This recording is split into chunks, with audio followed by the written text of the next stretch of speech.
네, 안녕하십니까. 지금부터 기후에너지 환경부 주최 2026년 제2회 환경보건 콘서트를 시작하도록 하겠습니다.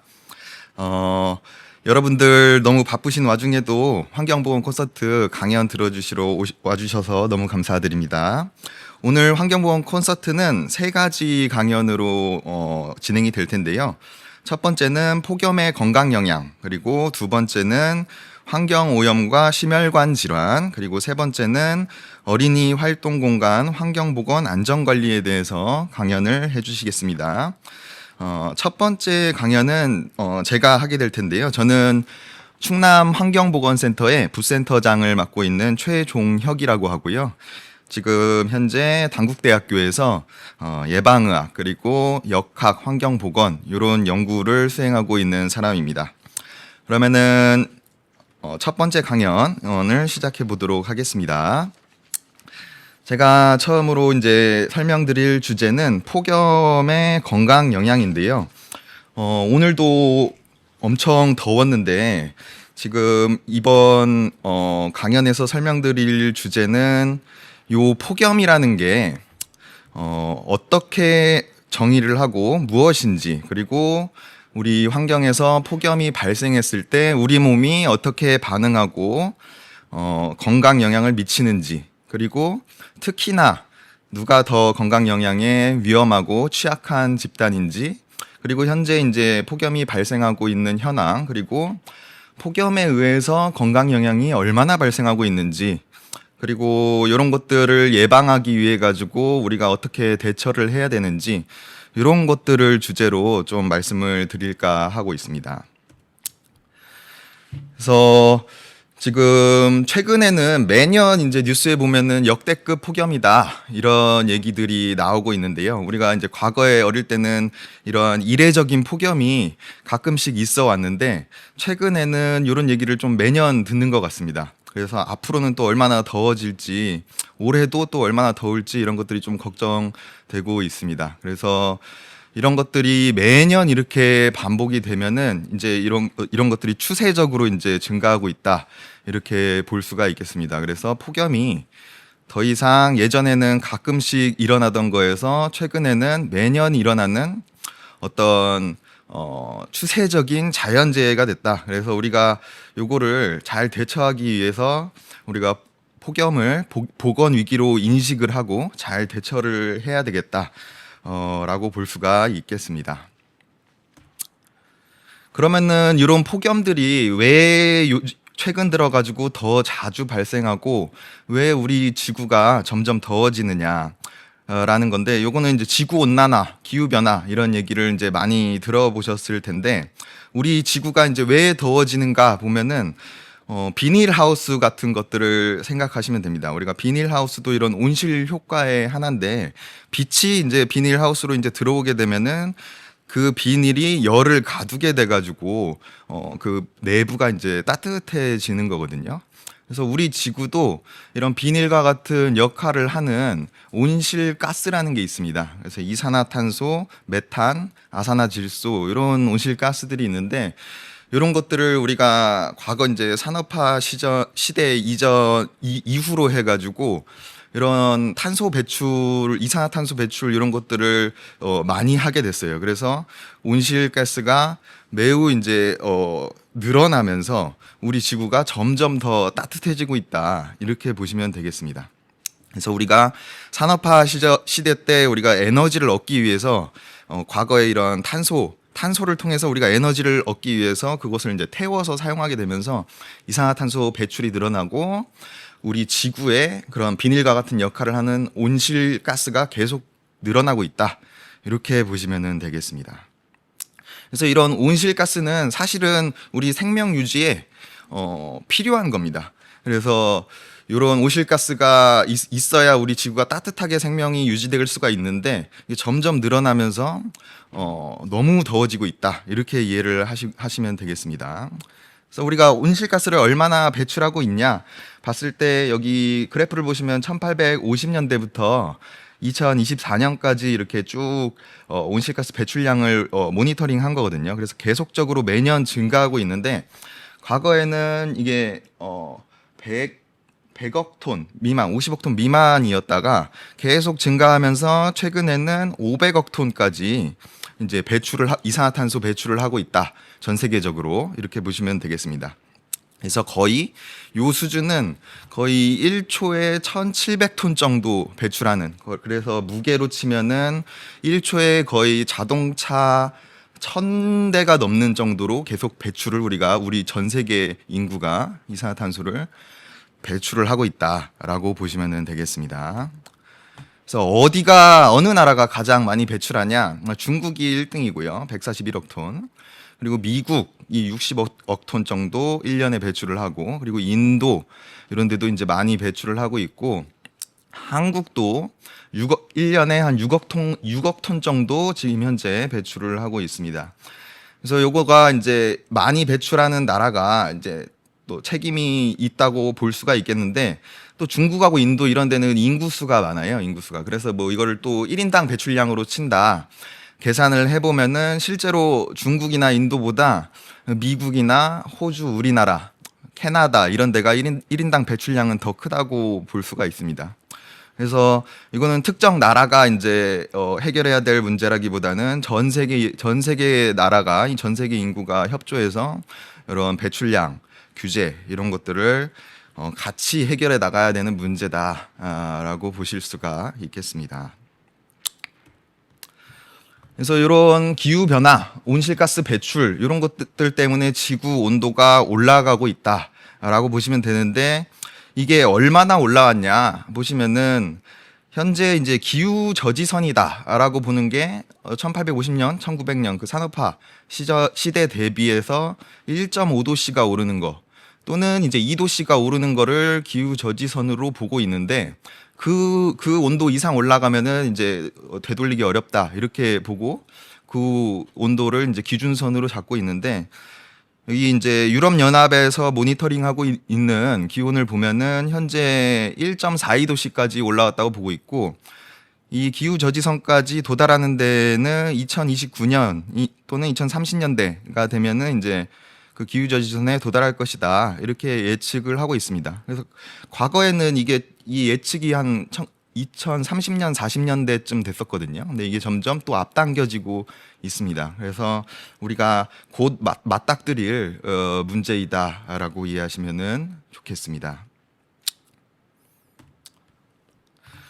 그래서 이렇게 평균적인 기후변화, 지구온난화 기온이 올라가면서 폭염이 증가하고 있는데, 이 폭염이라는 게 무슨 뜻이냐 봤을 때, 이 폭염이라는 거는 어떤 날씨 짧은 기간의 날씨를 말하는 건데, 그때 이제 말 그대로 매우 심한 더위, 말 뜻 자체는 그렇게 이제 이해하시면 되고, 뭐 영어로는 heat wave 이런 식으로 말을 하는데, 이게 이제 좀 상대적이에요. 국가마다 정의가 다릅니다. 우리나라는 뭐 33도 기준으로 이제 얘기를 하고 있고, 미국이나 이런 데는 32.2도씨 3일 이상 지속될 때, 그리고 북유럽 같은 좀 날씨가 나은 나라는 그 온도가 더 이제 낮기도 합니다. 그 폭염을 정의하는. 그래서 요 폭염에 대한 정의는 우리 여름에 평소에 노출되는 그런 기온의 온도 대비해 가지고 상대적으로 매우 심할 때를 어떻게 우리가 정의할 것이냐, 요 문제이기 때문에 나라마다, 그리고 지역마다, 그리고 시기마다 또 다를 수가 있다라고 보시면 되겠습니다. 그래서 우리나라에서는 폭염을 어떻게 정의하고 있냐, 이거를 잠깐 보시면은요. 그래서 우리나라는 이제 기상청에서 이런 폭염 같은 거를 정의하고 있는데, 폭염 일수라는 거를 카운트하고 있습니다. 그래서 폭염 일수를 셀 때는 일 최고 기온을 기준으로 세고 있습니다. 그래서 일 최고 기온이 33도 이상인 날의 수를 셈으로써 우리가 폭염 일수 이런 것들을 세고 있고, 우리가 또 폭염 특보 같은 거를 내려요. 그래서 폭염 주의보 이런 거는 우리가 습도 같은 것들을 고려한 체감 온도라는 것을 사용을 합니다. 그래서 우리가 습도 같은 게 높으면은 조금 더 더워질 수가 있기 때문에 일 최고 체감 온도가 33도 이상인 날이 2일 이상 지속이 될 것을 예상이 될 때, 그럴 때 이제 주의보를 내리고, 35도씨 이상이 2일 이상 지속 예상될 때, 그럴 때 이제 폭염 경보를 내리고, 또 열대야라고 해서 우리가 밤에 더우면은 수면 장애가 생긴다던가 또 다음 날뭐 교통사고나 뭐 외상이나 이런 것들이 늘어날 수가 있기 때문에 이 열대야는 밤 최저 기온이 25도씨 이상인 날 이런 식으로 이제 우리나라는 정의를 하고 있습니다. 또 이제 연구들마다 좀 정의를 달리해 가지고 우리가 연구를 수행하기도 하고 있습니다. 그래서 우리나라 폭염은 얼마나 지금 늘고 있나 보시면은 이 과거에 극단적인 폭염이 발생했던 때가 있거든요. 그때 우리나라는 1994년하고 2018년 요때 이제 폭염이 많이 발생했습니다. 그래서 94년에 29.6일 정도, 2018년에 31일 요때가 굉장히 많이 발생했고요. 근데 이제 좀 텀이 길었죠. 그런데 요때 이제 버금가는 폭염일이 2024년에 30일, 그리고 2025년에도 거의 30일 정도. 그래서 최근에는 이렇게 2024년, 2025년, 그래서 작년하고 이제 재작년 때 매우 더웠었죠. 이때 실제로 이렇게 폭염이 많이 발생했습니다. 그래서 이런 게 좀 더 이제 자주 발생하고 있다라고 보시면 되겠습니다. 그래서 기후 변화라는 거는 여기 그래프에서 보시듯이 요게 이제 기온의 분포라고 보시면 되겠어요. 그래서 폭염이 발생할 확률 분포라고 보시면 되겠는데 요 분포가 이제 오른쪽으로 이동해서 평균적인 기온이 상승하면 평균적인 기온이 이제 조금만 상승해도 오른쪽에 있는 요 극단적인 기온이 발생할 이 넓이가 굉장히 이제 몇 배 이렇게 증가하게 된다. 라고 보실 수가 있습니다. 그래서 우리가 기후 변화와 같은 평균적인 기후가 올라가게 되면은 극단적인 폭염에 해당하는 이런 폭염과 같은 것들이 몇 배 이런 식으로 이제 늘어날 수가 있다라는 부분을 이해하시면은 좋겠습니다. 네, 그래서 요런 이제 극단적인 폭염들이 발생했을 때 우리 몸이 이제 어떻게 반응을 하는지 이런 것들을 이제 조금 살펴보면은요. 폭염이 발생해서 온도가 올라가게 되면은 우리 몸은 이제 열을 배출하려고 합니다. 그래서 열을 방출하기 위해서 우리 몸의 피부 쪽에 이제 겉에 있는 혈관들이 있거든요. 이 겉에 있는 혈관들을 확장시키게 됩니다. 이거를 확장시켜서 피부 쪽으로 혈액을 많이 보내게 되는 거예요. 그래서 피부 쪽으로 혈액을 많이 보내서 우리가 열을 외부로 방출하려고 이제 우리 몸이 변화하게 됩니다. 그래서 뭐 뇌나 장에 있는 혈관들, 우리 내부 이제 기관에 있는 혈관들이 피부 쪽 혈관으로 늘려가지고 혈액을 밖으로 보낸다. 이렇게 생각하시면 되겠습니다. 그래서 이런 원리로 지금 열을 배출하는 기능이 하나가 있고, 그 다음에 우리 땀 분비를 통해서 열을 배출하는 기능이 하나가 더 있습니다. 그래서 우리가 더우면은 땀이 이제 분비가 되면서 그 땀이 이제 증발을 하게 되면서 열을 외부로 이제 배출시키는 기능이거든요. 그래서 우리 몸에 이제 땀 분비를 통해서 물과 이제 전해질 이런 것들을 이제 배출을 하게 되고 피부 혈관 쪽으로 혈액을 많이 보내게 된다. 그래서 이제 열을 배출하게 된다. 이렇게 이해를 하시면 되겠습니다. 그런데 이런 기능들로 우리의 이제 몸의 이제 체온을 유지를 하고 있는데 너무 지속적으로 반복적으로 이제 더워가지고 한계에 다다르게 되면은 여러 가지 우리 몸에 이제 이상이 생길 수가 있습니다. 그래서 우리 몸에 이제 혈액을 피부 쪽으로 많이 보내게 되는데 그렇게 이제 하려면은 우리 심장이 이제 일을 많이 해야 됩니다. 그래서 심장이 이제 빨리 뛰고 열심히 일을 해야 되기 때문에 이제 심장에 부담이 늘어나고 심장에서 산소를 이제 많이 써야 됩니다. 그래서 심장에 산소 요구량이 증가한다. 이 심장의 부담이 증가한다. 이게 이제 첫 번째가 되겠고요. 그리고 열 배출을 위해서 우리 몸에서 이제 물을 밖으로 이제 땀 분비를 통해서 배출하게 된다고 했죠.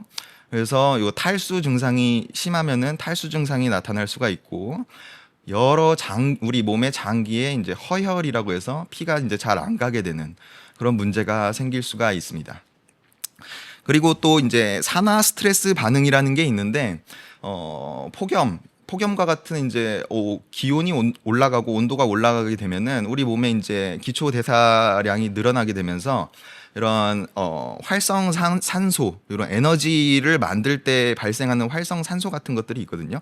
이게 이제 안 좋은 물질인데 이런 활성산소 같은 것들이 이제 많이 발생을 할 수가 있습니다.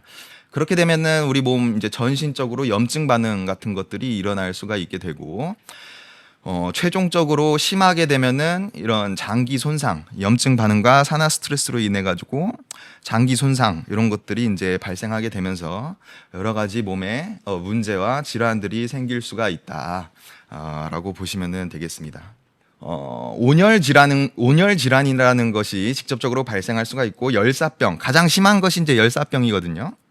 열사병은 우리 몸이 이제 40도 초과되는 고열이 발생하고 의식에 이상이 생기면서 중추신경계 이상이 생겨서 뭐 혼수나 선망 이런 것들이 이제 발생하는 걸 열사병이라고 하고 그 정도까지는 아니지만은 탈수와 전해질이 많이 이제 배출이 심해지면서 열탈진 이런 것들이 이제 발생을 할 수가 있습니다. 그래서 우리 근육의 경련 같은 것들이 일어나게 되면 열경련 이런 식으로 이제 부르게 되고요. 일시적인 의식 소실이 발생을 한다. 그럼 열실신 이런 식으로 부르고 있습니다. 그래서 이런 온열 질환들이 발생을 할 수가 있어서 우리나라에서는 이 온열 질환 응급실 감시 체계 이런 곳에서 이제 온열 질환을 카운트하고 있습니다. 그래서 폭염이 발생하면 이 온열 질환은 급격하게 증가한다라고 보시면 되겠습니다. 그런데 이제 문제는 이런 온열 질환만 문제가 되는 게 아니라 아까 이제 여러 가지 몸에 문제가 생길 수가 있다고 했죠. 심장에도 부담이 많이 가고 그래서 심혈관 질환 이런 것들이 이제 악화가 될 수가 있습니다. 평소에 이제 협심증이나 이런 이제 심부전 이런 만성 질환을 가지고 계신 분들은 이런 폭염이 발생했을 때 심장 부담이 늘어나면서 심혈관 질환 이런 것들이 이제 발생을 할 수가 있고 그리고 폭염이 발생했을 때 이제 호흡수가 늘어나고 또 대기오염, 오존과 같은 것들이 이제 높아지면서 호흡기 질환, COPD나 천식 이런 것들이 악화될 수가 있습니다. 그리고 이제 폭염 때 뇌압 상승 그리고 이제 피가 끈끈해지면서 뇌허열 이런 것들이 이제 좀 발생을 할 수가 있고 심하면은 뇌출혈 이런 것들도 발생을 할 수가 있습니다. 그리고 우리 신장 쪽에도 문제가 생길 수가 있습니다. 탈수가 반복적으로 일어나면. 그래서 이런 기저 질환, 만성 질환을 가지고 있으신 분들이 문제가 이제 더 크게 생길 수가 있다라고 보시면 되겠습니다. 그래서 한국에서도 여기 이제 뭐 일평균 기온, 일최고 기온 이런 부분들이랑 온열 질환자 수를 카운트한 건데 온열 질환자 수 이외에 다른 전체 사망자 수가 얼마나 평소보다 늘어나는지 이런 것들을 우리가 통계 분석을 통해서 카운트할 수가 있는데 우리나라는 2018년에 1년에 약 이제 1,300, 1,400명 정도 이제 발생을 했다고 추정할 수가 있고 이거는 이제 전체 사망자의 약 1%가 넘는 1.5% 정도 된다고 폭염 때문에 우리나라에서 사망을 했다라고 볼 수가 있겠습니다. 누가 더 이제 이런 폭염에 취약한가를 보면은 노인분들이 이제 더 취약하다고 볼 수가 있는 부분이 노인분들께서는 땀 분비나 아까 말한 그런 체온 조절 기능 이런 것들이 좀 저하되어 있을 수 있고 그 다음에 노인분들께서 인지 기능에 젊은 사람들보다 저하가 되어 있을 수 있기 때문에 이런 갈증이나 지금 현재 덥다는 인식 이런 것들이 좀 느려질 수가 있습니다. 그럴 경우에 더 취약하다고 볼 수가 있고요. 그리고 당연히 이제 여러 가지 만성 질환들을 이제 노인분들께서 가지고 계실 수가 있어서 아까 심혈관 질환이나 호흡기 질환 이런 것들이 악화될 수 있는 위험에 많이 노출되어 있다라고 보시면 되겠습니다. 어린이도 마찬가지로 체중 대비해서 체표 면적이 이제 크기 때문에 열을 이제 더 많이 흡수할 수가 있고 땀 분비 이런 열 손실 기능이 좀 미성숙할 수가 있어서 어린이에서도 취약할 수가 있고 이뇨제와 같은 약물을 이제 복용하시고 계신 분들은 탈수 증상이 더 폭염 때 악화가 될 수 있기 때문에 취약하다고 볼 수가 있고 다른 약물 같은 것들을 땀 분비를 억제한다거나 이런 약물을 이제 드시고 계신 분들께서는 조심해야 되겠습니다. 그러나 이런 약물 용량 이런 걸 함부로 이제 조절하는 거는 안 되고 이제 의사와 상담을 통해서 하셔야 되겠습니다. 그리고 술 술도 이제 술을 먹으면은 이뇨 작용이 있고요. 그 다음에 또 그 인지 기능이 좀 떨어지기 때문에 알코올을 섭취하시는 분들도 취약 계층이라고 볼 수가 있겠고, 노인분들 중에 이제 독거노인이나 장애인과 같은 이동 제한이 있으신 분들, 그 폭염이 발생했을 때 실제 문제가 생겼을 때 도움 요청을 하기 어렵기 때문에 취약 계층이다라고 볼 수가 있겠습니다. 그리고 에어컨 보급률도 문제인데요. 에어컨이 부족하신 분들, 특히 이제 사회 경제적 수준이 낮으신 분들이 특히 더 이런 폭염의 위험에 많이 노출되어 있다라고 보실 수가 있겠습니다. 그리고 뭐 지역별로도 많이 차이가 납니다. 도시 같은 경우에 이제 평소보다 아스팔트, 콘크리트 이런 도시 같은 데서는 더 온도가 더 올라가거든요. 이걸 도시 열섬 현상이라고 하는데, 이런 지역, 그리고 에어컨 보급률이 낮은 지역, 그리고 고령 인구 비율이 높은 지역, 이런 데는 지역별로 차이가 있기 때문에 지역별 맞춤형 정책 이런 것들이 이제 중요하다고 볼 수가 있겠습니다. 그리고 요거는 이제 그 폭염이 이제 그 당일만의 문제가 아니다라는 거거든요. 그러니까 그날 폭염이 그날 있었으면은 뭐 그 다음 날, 그 다음 날 이런 식으로 계속 문제가 생기거든요. 그래서 뭐 연구를 보면은 뭐 일주일 이전까지는 폭염의 영향이 지속될 수가 있습니다. 그래서 폭염이 발생한 날 이후에도 계속 조심을 하시고 예방을 하시는 게 좋겠습니다. 폭염에 의한 문제를. 그래서 이런 폭염은 지연 효과가 있을 수 있다. 그래서 실제로 이제 폭염에 의해서 얼마나 많이 사망했냐 이런 것들을 이제 연구를 통해서 이제 추정을 해보면은 과거 1994년 대비 최근에는 좀 줄어들었습니다. 그래서 실제로 에어컨 보급률이 증가하고 사회적 인식이 증가하고 보건의료 시스템이 개선되면서 실제로는 우리가 많이 적응을 해왔다라고 보실 수가 있겠습니다. 그래서 이런 거는 이제 우리가 이제 앞으로도 적응을 해 나가야겠습니다. 그래서 미래를 예측해 봤을 때도 우리가 고령화 때문에 이런 기여 사망자 수 이런 것들이 이제 늘 수가 있지만, 우리가 잘 적응하면은 이런 위험을 줄일 수가 있다라고 보시면 되겠습니다. 그래서 요거는 이제 IPCC 이런 데서 이제 폭염이 얼마나 늘어날지 예측한 거고요. 그래서 이례적인 폭염이 4배에서 8배 정도 이제 늘어날 수가 있다라는 거고요. 그래서 우리가 이제 요거 폭염에 이제 대처를 해야 되는데, 바깥 활동 이런 것들을 이제 폭염이 발생했을 때 자제해야 되는 것, 특히 가장 중요한 것을 말씀드리면은 수분 섭취를 자주 해야 된다. 그래서 갈증이 느껴질 때 이전에 우리가 수분 섭취를 자주 해줘야 되고, 에어컨과 선풍기 이런 적극 사용을 하고, 뭐 시원한 옷, 그리고 모자, 그리고 양산 이런 것들을 이용해 가지고 우리가 폭염을 예방해야 된다는 것이고요. 그리고 이제 사회적으로는 어르신들, 노인분들이 취약계층의 안부를 확인하는 거, 그리고 무더위 쉼터 같은 것들을 더 잘 홍보하고 더 잘 이용하는 부분, 이런 부분들이 우리 지역사회에서 해야 될 일이라고 볼 수가 있겠습니다. 그래서 우리 온실가스를 줄이는 것을 이제 완화라고 하고, 우리가 이렇게 취약계층 보호와 도시 녹지를 늘리고 냉방 보급 지원을 많이 하고 이런 것들을 이제 건강 영향을 줄이는 부분, 이런 부분을 이제 적응이라고 하는데, 완화와 적응을 우리가 모두 해나가야 이제 폭염에 대처할 수가 있겠습니다. 그래서 마지막으로 드리고 싶은 말씀은, 이 폭염이 이제 아주 이제 빈번하게 일어나는 시대가 됐기 때문에 자연재해이고 우리가 일상에서 겪는 보건 문제가 되었고, 우리가 이렇게 대처 방법을 앞으로 같이 잘 알고 해결해 나가야겠다, 이렇게 말씀드릴 수가 있겠습니다. 저는 여기까지 폭염에 대해서 말씀드리고 마치도록 하겠습니다. 감사합니다.